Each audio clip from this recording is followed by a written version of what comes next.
मकलीअ में मोहतरम रसूल अली जो जी 3 वर्सी जी तकरीब अवामी पूरे तहरीक पारां मल्हाई पई वञे। अचो त इन सिलसिले में कारकुननि खां शिरकत कंदड़नि खां मालूम कयूं त हो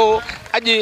की जेका तकरीब मल्हाई पई वञे वर्सीअ जी उन सिलसिले में हो पंहिंजनि कहिड़नि लफ़्ज़नि सां मुफ़क्किर सिंध रसूल अली जो खे भेटा पेश कनि था। सम्झूं था त कंहिं बि क़ौम वटि क़ाइद इनक़लाब मोहतरम रसूल अली जे जहिड़ी शख़्सियत जो पैदा थियणु या कंहिं 100 सालनि या हज़ारे सालनि खां पोइ कंहिं जीनियस जो पैदा थियणु इहा तमामु वॾी ॻाल्हि ऐं तारीख़ी ॻाल्हि हूंदी आहे। अली साहब जी शख़्सियत असीं रुगो फ़क़ति पंहिंजे क़ाइद जी हैसियत में नथा ॾिसूं, फ़क़ति सियासी अॻवान जी हैसियत में नथा ॾिसूं, फ़क़ति कंहिं अदीब जी हैसियत में नथा ॾिसूं, पर असीं सम्झूं था त हीअ सिंध जे शऊर, सिंध जे ॾाहप, हज़ारे सालनि जे शऊर ऐं ॾाहप महरूमियुनि महकुमियुनि जो जेको पड़ाॾो आहे उहो बणिजी ऐं का शख़्सियत अचे, को जीनियस अचे जेको असांजे हर हवाले सां नुमाइंदगी करे, जेको असांजे दर्दनि जी नुमाइंदगी करे, जेको असांजे सुॾकनि जी नुमाइंदगी करे, जेको असांजे महरूमियुनि जी नुमाइंदगी करे, जेको असांजे ग़ुलामी जी नुमाइंदगी करे, जेको हिन मज़लूम औरतुनि जी नुमाइंदगी करे, ॿारनि जी नुमाइंदगी करे, त इन क़िस्म जी शख़्सियत जेका गूनागून हुजे उहा रसूल अली जहिड़ी शख़्सियत हज़ारे सालनि खां पोइ कंहिं क़ौम में पैदा थींदी आहे। अॼु असांजे क़ाइद जी 3 वर्सी आहे, पर आउं सम्झां थी त अॼोको ॾींहुं न सिर्फ़ु असांजे लाइ अवामी पूरे तहरीक जे लाइ पर सॼी सिंधी क़ौम जे लाइ हिकिड़ो तारीख़ी ॾींहुं आहे। ऐं पली साहब जो फ़िक्र, पली साहब जो नज़रियो ईंदड़ सदियुनि ताईं असांखे यकीन आहे उनजे फ़िक्र में, उनजे वाट में त जेके असां जूं नस्ल आहिनि उन्हनि जे सदियुनि ताईं उनजो फ़िक्र असांजी रहनुमाई कंदो रहंदो। ऐं हींअर बि सिंध ते जेके काहूं थियनि पियूं, जेके हालतूं असां पल पल ते पंहिंजे अज़ीम क़ाइद खे यादि कयूं था ऐं उनजी छॾियल वाट, उनजो नज़रियो असांजी रहनुमाई करे थो। पहिरीं ॻाल्हि त असां वटि एतिरा लफ़्ज़ न आहिनि जो असीं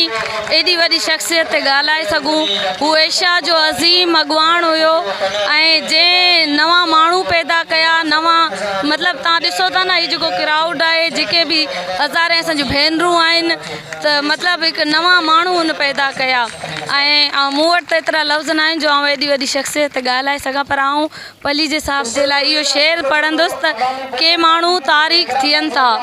के माण्हू तारीख़ थियनि था, घायल धरतीअ जे सीने ते अहिड़ी गहरी चीख थियनि था जा हर कंहिंखे जाॻाए थी ऐं दुनिया खे बदिलाए थी। अली साहब असांखे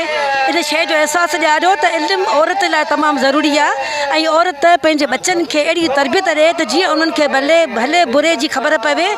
ऐं उहे बिना के फ़र्क़ु ज़ात पात जे हू हक़ जी ॻाल्हि कनि। असांखे इहा ई शइ न सेखारी ऐं उहो असांखे चवंदो हो त अमी राति जो ॾिसो तव्हां ॾींहं जो कहिड़ो कमु सुठो कयो आहे, को नओं किताबु पढ़ियो आहे, का नई शइ पढ़ी आहे, हुन असांखे शऊर ॾिनो,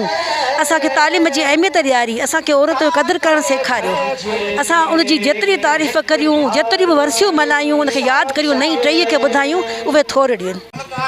अॼु असीं पली साहब जे 3 वर्सी जे मौक़े ते असीं पली साहब खे दिलि जे गहराइनि सां भेटा था कयूं। पली साहब असांजो हिकु अहिड़ो शौरी उस्ताद हो जो पंहिंजी ज़िंदगी में सॼी उमिरि पंहिंजी जदोजहद कई, हू न कॾहिं थकियो, न कॾहिं विसियो, न कॾहिं न पेर पोइते कया, हुन सॼी उमिरि पंहिंजे जदोजहद में गुज़ारी ऐं ग़रीब आवाम जे औरतुनि जे लाइ, उन्हनि जे हक़नि जे लाइ तव्हां उमिरि विड़ियो। ऐं अॼु असीं जेकॾहिं हिन हाल में आहियूं, हुन जॻह ते बीठा आहियूं, जेको ॻाल्हायूं पिया सिर्फ़ु ऐं सिर्फ़ु पंहिंजे क़ाइद, पंहिंजे रहबर, पंहिंजे रसूल अली जे लाइ। जी नाज़रीन,